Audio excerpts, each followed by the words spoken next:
I never thought the person who would steal my voice would be the same person who once promised to protect it. My own sister. My name is Tessa, and for 28 years of my life, I had been the shadow to my sister Leah's blazing sun.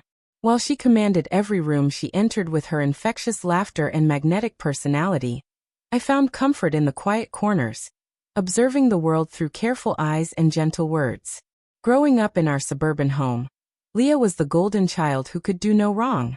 She was 3 years older than me, and from the moment I could form coherent thoughts, she had established herself as the star of our family constellation. Every birthday party became about her latest achievement.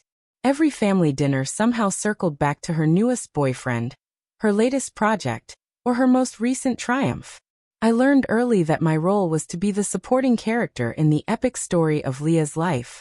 When I came up with creative ideas for school projects, she would somehow present similar concepts weeks later, receiving all the praise for her originality. When I confided in her about my crushes, those same boys would mysteriously find themselves drawn to her sparkling conversation and bold confidence. But I told myself this was normal. This was just how families worked.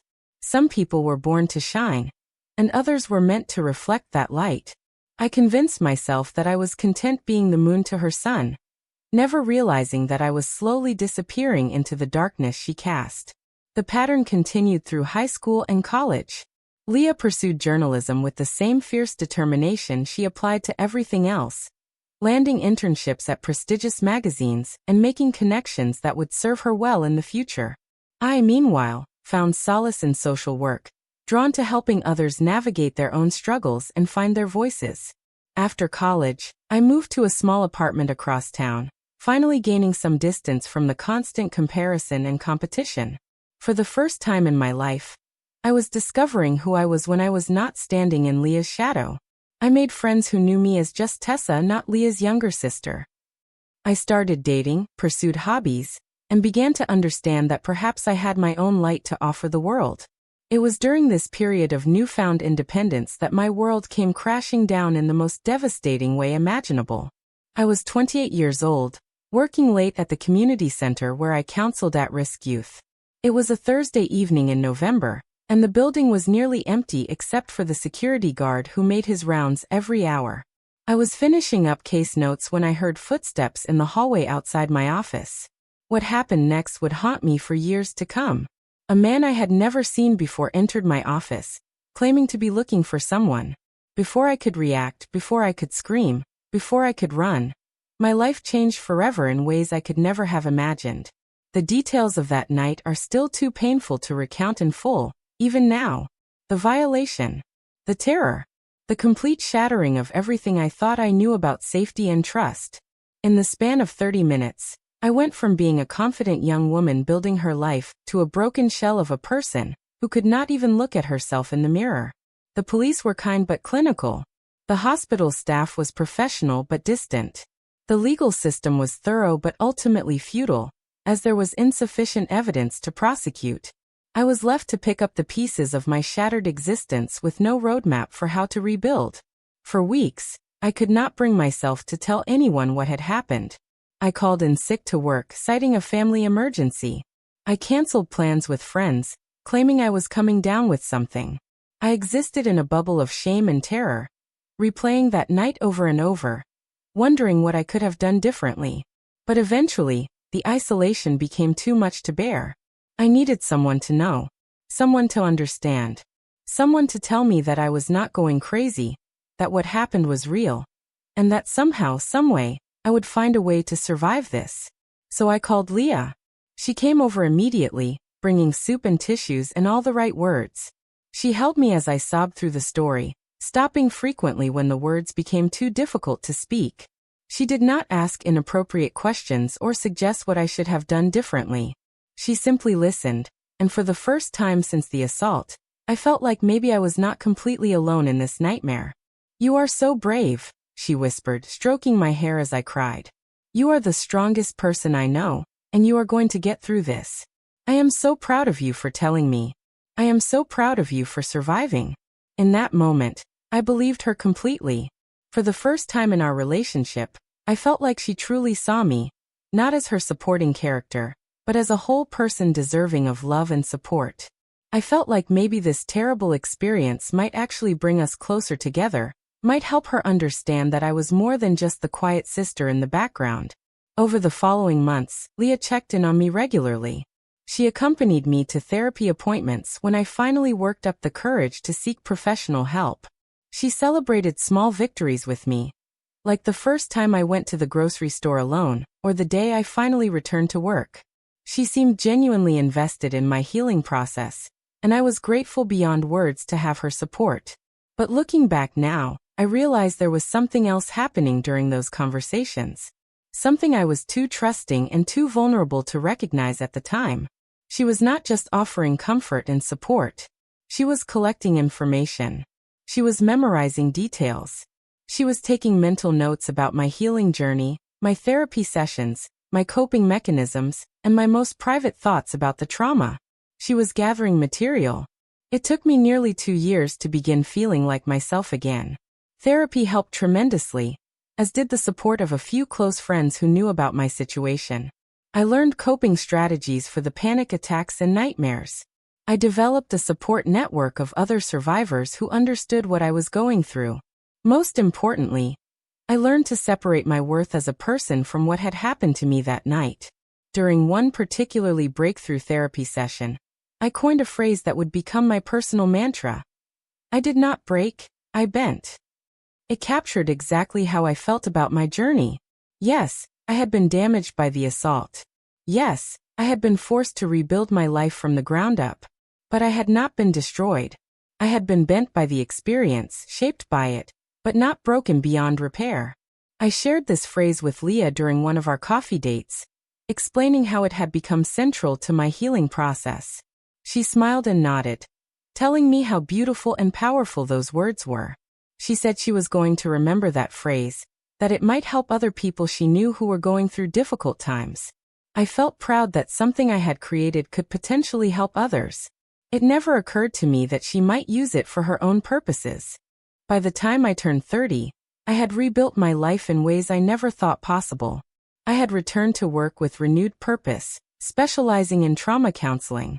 I had started dating again, eventually meeting David, a kind and patient man who understood my healing journey and never made me feel broken or damaged. I had even begun speaking at local support groups, sharing my story to help other survivors realize they were not alone. Life was not perfect, but it was mine again. I had reclaimed my voice, my agency, and my sense of self. I felt stronger than I had ever felt before. Not in spite of what had happened to me, but because of how I had chosen to respond to it. That sense of hard-won peace was completely shattered on a Tuesday afternoon in March.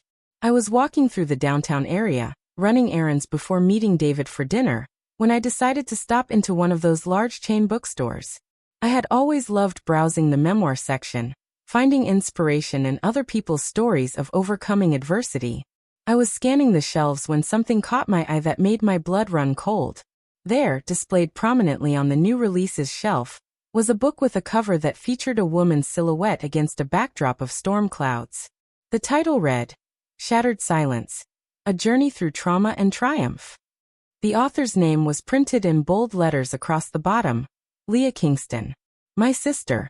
My hands shook as I picked up the book, hoping against hope that this was some kind of coincidence. Maybe she had written about a different kind of trauma. Maybe she had been through something I did not know about. Maybe this had nothing to do with me. But as I read the back cover summary, my worst fears were confirmed.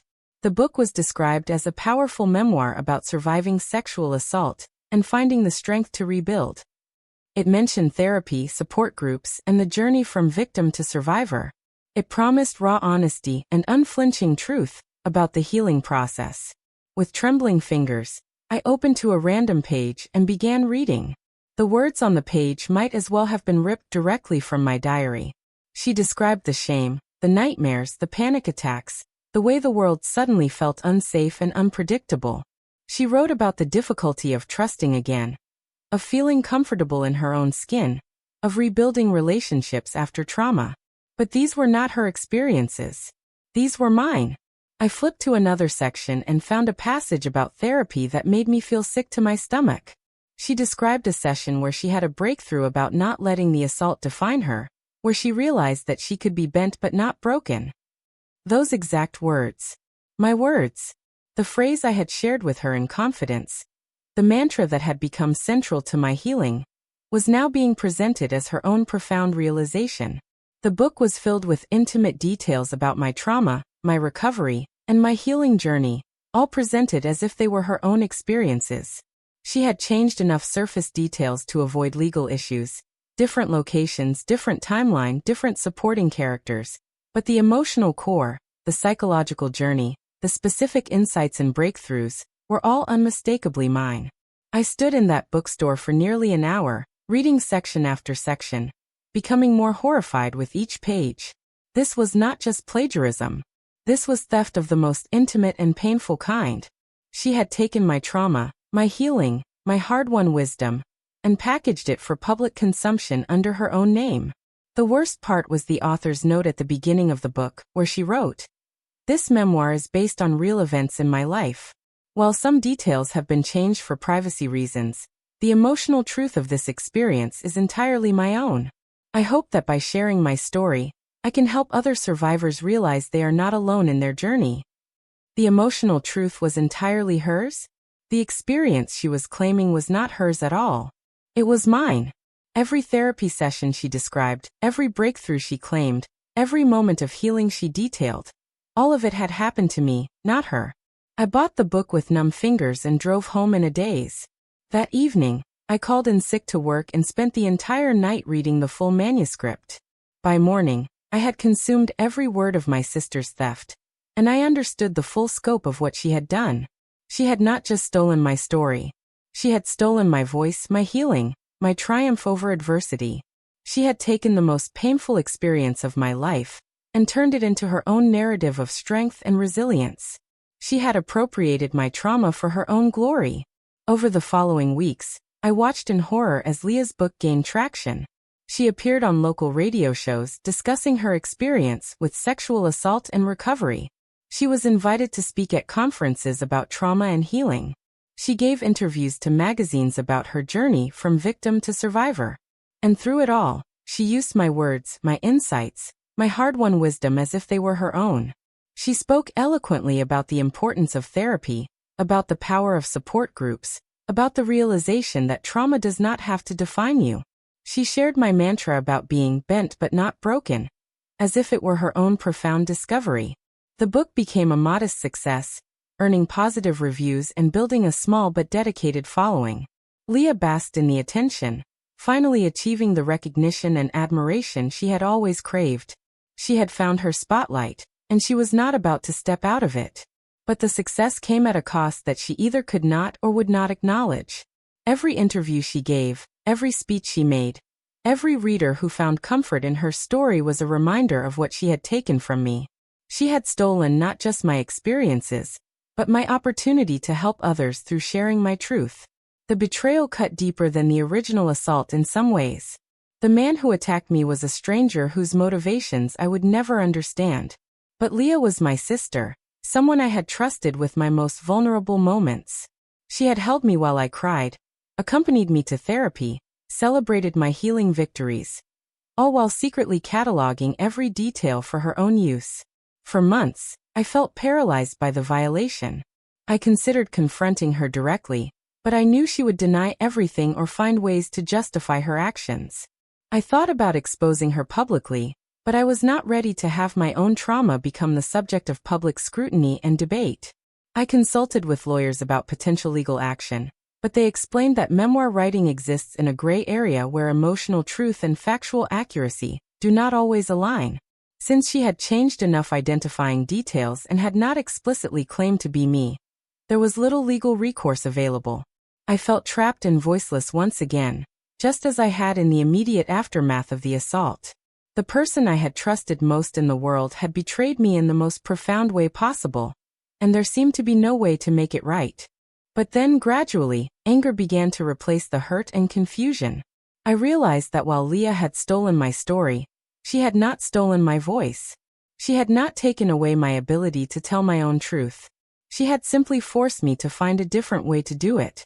If she could write a book based on my experiences, then I could write a book based on the full truth, including her betrayal.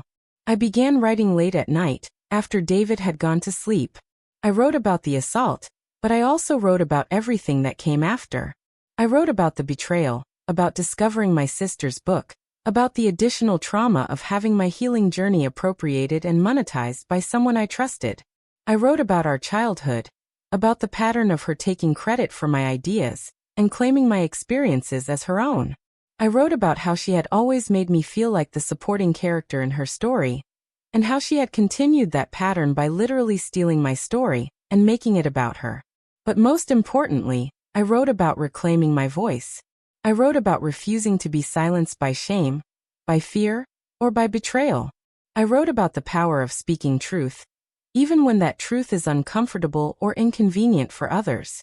The writing process was both healing and painful. There were nights when I cried over the keyboard, reliving both the original trauma and the fresh betrayal. There were days when I questioned whether I had the right to expose my sister's deception, whether family loyalty should take precedence over truth-telling. But every time I wavered, I remembered reading her book in that bookstore, seeing my own words and experiences presented as hers. I remembered the interviews where she spoke with authority about trauma recovery, using insights I had gained through years of therapy and hard work. I remembered her saying that no one would care if the story was mine, so I kept writing. I wrote about the assault with brutal honesty, holding nothing back. I wrote about the healing process, about the setbacks and breakthroughs, about the slow rebuilding of trust and self-worth. I wrote about the people who had genuinely supported me through the journey, and I wrote about the one person who had pretended to support me while secretly exploiting my vulnerability. I wrote about confronting Leah after discovering her book, about her defensive reactions and her attempts to minimize what she had done. I wrote about her telling me that I was overreacting, and that I should be grateful, that she had found a way to help other survivors through our story. I wrote about the moment I realized that this betrayal, as painful as it was, had given me something unexpected, a deeper understanding of my own strength and resilience. I had survived sexual assault and rebuilt my life. I had survived the betrayal of my closest family member and found my voice again. I was not just bent, I was flexible, adaptable, unbreakable in ways I had never imagined. The book took me 8 months to complete. I titled it Bent, Not Broken, A True Survivor's Story, reclaiming the phrase that had become so central to my healing. I dedicated it to the ones who stole my voice. Thanks for giving me a reason to raise it louder. Finding a publisher was surprisingly easy. When I submitted the manuscript, I was honest about the circumstances that had led to its creation. I explained about my sister's book and the way she had appropriated my experiences. I provided documentation of my therapy records, police reports, and other evidence that supported my version of events. The publisher was fascinated by the story and recognized its potential. They saw it not just as a memoir about trauma recovery, but as a powerful examination of betrayal, family dynamics, and the complicated relationship between truth and storytelling. They fast-tracked the publication process, and within 6 months, my book was ready for release. I decided not to warn Leah about the book's impending publication. She had not consulted me before writing her version of my story, so I felt no obligation to give her advance notice of my response. I wanted her to discover it the same way I had discovered hers, as a shock that would force her to confront the consequences of her actions. The book was released on a Tuesday in September, almost exactly 2 years after I had first discovered Leah's memoir in that bookstore. By Thursday, it was climbing the bestseller lists. By the following Tuesday, it had reached number 3 on the New York Times bestseller list. The response was overwhelming. Readers immediately recognized the authenticity of my narrative compared to Leah's sanitized version. Book bloggers and reviewers began drawing connections between the two memoirs, noting the similarities in story structure and key phrases. Some readers who had been inspired by Leah's book felt betrayed when they realized they had been moved by stolen experiences. The literary world loves a good scandal, and this one had all the elements of a compelling drama. Family betrayal, stolen identity, competing narratives, and questions about truth in memoir writing. Book reviewers, podcasters, and literary journalists began covering the story, often presenting the two books side by side and asking readers to judge for themselves which version felt more authentic. Meanwhile, Leah's book began to plummet in sales and rankings. Bookstores started receiving complaints from customers who felt deceived by her narrative. Some stores quietly removed her book from their shelves, while others moved it to less prominent locations. Her publisher began distancing themselves from the title, declining to arrange additional promotional appearances. The phone call I had been expecting finally came 3 weeks after my book's release. Leah was crying when I answered, her voice choked with emotion and anger.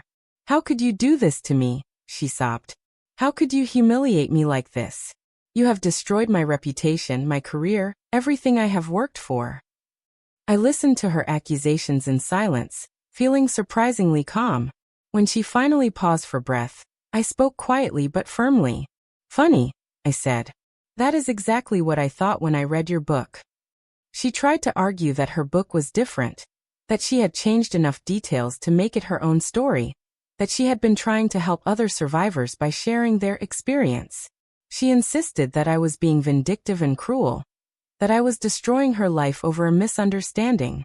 But I was no longer the quiet sister who would accept her explanations and justifications. I had found my voice, and I was not going to let her talk over me anymore.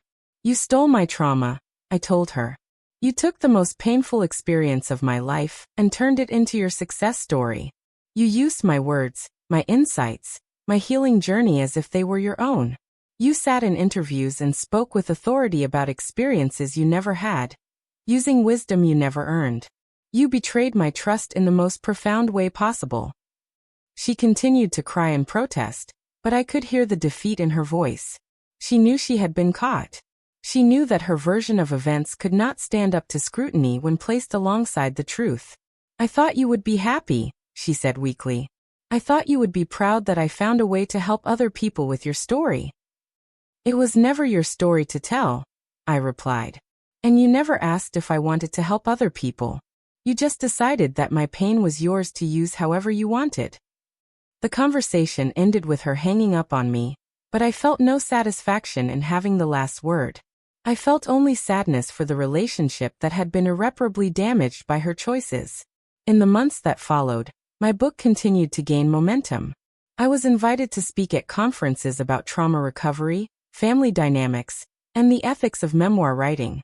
I appeared on podcasts and radio shows, sharing my story with audiences who were hungry for authentic narratives about healing and resilience. The speaking engagements were terrifying at first. I had spent so many years being the quiet one, the background character, that stepping into the spotlight felt unnatural and overwhelming. But I discovered that I had things to say that people needed to hear, and that my voice, when raised, could reach farther than I had ever imagined. I spoke about the importance of believing survivors, about the complex process of healing from trauma, about the ways that betrayal can sometimes be more damaging than the original violation. I spoke about family dynamics, about the way some people are conditioned to accept supporting roles, and about the power of refusing to be silenced. Most importantly, I spoke about reclaiming narrative. I explained how powerful it could be to tell your own story, to refuse to let others define your experiences or speak for your truth. I encouraged other survivors to find their voices, to resist the pressure to stay quiet, and to understand that their stories had value beyond what others might try to extract from them. The response was overwhelming. I received letters and emails from readers who had been moved by my book, who had found strength in my story, who had been inspired to tell their own truths. I heard from other survivors who had experienced similar betrayals, who had found comfort in knowing they were not alone in dealing with complex family dynamics around trauma. I also heard from people who had read both books and wanted to express their anger about what Leah had done. Some readers felt personally betrayed by her deception, as if she had lied to them directly. Others were angry on my behalf, outraged that someone would steal such intimate and painful experiences for their own benefit. The literary world took notice as well. My book was nominated for several awards and was selected for numerous book club discussions. Publishers began reaching out about adaptation rights, and eventually, a streaming service optioned the story for a limited series. Meanwhile, Leah's book disappeared from most bookstores and online retailers. Her publisher quietly let her contract expire without renewal. The speaking engagements and interview requests dried up. She attempted to rebuild her reputation by writing articles about the complex ethics of memoir writing. But most publications were not interested in her perspective on the subject. I learned through mutual friends that she had moved to a different city, seeking a fresh start away from the scandal. I felt sorry for her in some ways, but I could not bring myself to regret my decision to tell the truth. She had made her choices, and now she had to live with the consequences. The streaming series based on my book was released 2 years later, and it became a cultural phenomenon. The story resonated with audiences who were hungry for authentic narratives about trauma, healing, and family dynamics. The series sparked conversations about consent, truth-telling, and the complicated relationships between victims and the people who claimed to support them. I served as an executive producer on the series, working closely with the writers and actors to ensure that the story was told with sensitivity and accuracy. It was surreal to see my life recreated on screen, but also deeply satisfying to know that my voice was being heard by millions of people around the world. The success of the book and series opened doors I had never imagined. I was invited to speak at universities about trauma recovery and narrative ethics. I consulted with other survivors who were considering writing their own memoirs.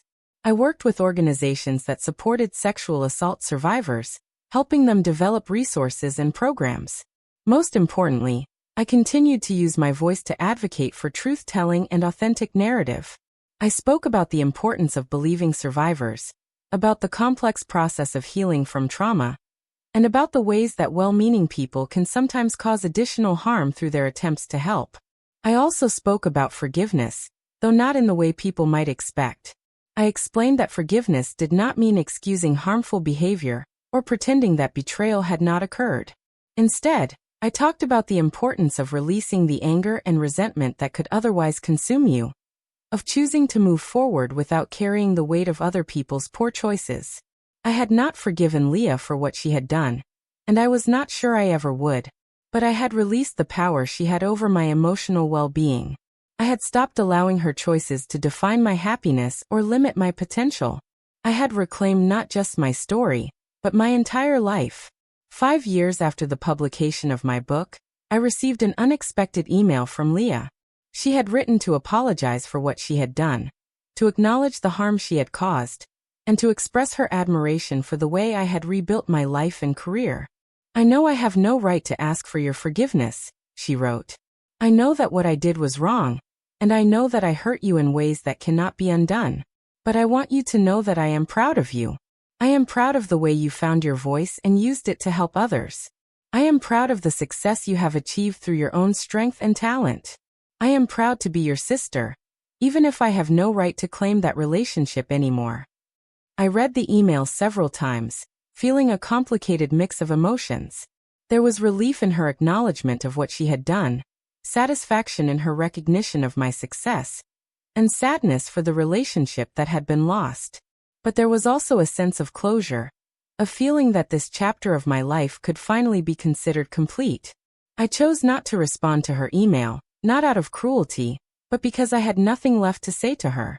I had said everything I needed to say in my book, in my interviews, in my speeches. I had reclaimed my voice, my story, and my power. I had bent but not broken, and I had learned to use my flexibility as a strength rather than a weakness. Today, I continue to write, to speak, and to advocate for survivors of trauma and betrayal. I have built a life that is entirely my own, free from the shadow of anyone else's expectations or appropriations. I have learned that my voice, when raised, can reach farther than I ever imagined, and that my story, when told truthfully, can help others find their own paths to healing and wholeness. The woman who once stole my voice inadvertently gave me the greatest gift of all: the knowledge that no one can silence me unless I allow them to, and I will never allow that to happen again. I am bent, not broken. I am flexible, not fragile. I am loud, not quiet. And I am finally, fully, completely myself. Thank you for joining me on this journey of healing, truth-telling, and reclaiming my voice. If my story has moved you, inspired you, or helped you in any way, please consider subscribing to our channel. Your support helps us continue sharing authentic stories of survival, resilience, and the power of speaking truth. Together, we can create a community where every voice matters, every story has value, and no one has to suffer in silence. Hit that subscribe button and join our family of survivors and supporters. Your story matters too.